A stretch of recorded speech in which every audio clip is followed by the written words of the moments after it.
बिस्मिल्लाहिर्रहमानिर्रहीम। खानों का ज़ायका ज़्यादा करना है तो ये टिप्स सीखो।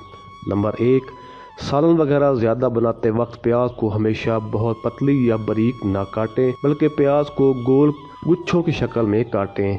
इस तरह प्याज बहुत जल्दी भुन भी जाएगी और जलेगी भी नहीं, और साथ ही मसाला भी अच्छा ब्राउन सा बन जाएगा। नंबर 2, खाना बनाने के दौरान गर्म पानी का इस्तेमाल ना करें।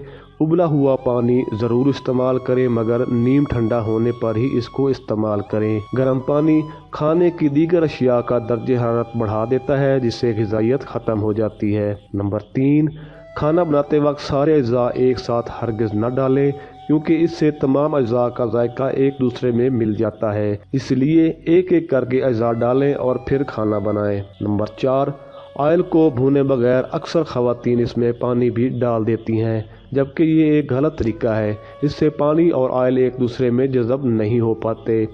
नंबर 5, बारबेक्यू को जायकादार बनाना है तो इसमें मसाला ज़्यादा देर के लिए लगाकर रात भर के लिए मैरिनेट कर दें, ताकि मसाला गोश्त के अंदर तक अच्छी तरह पहुंच जाए।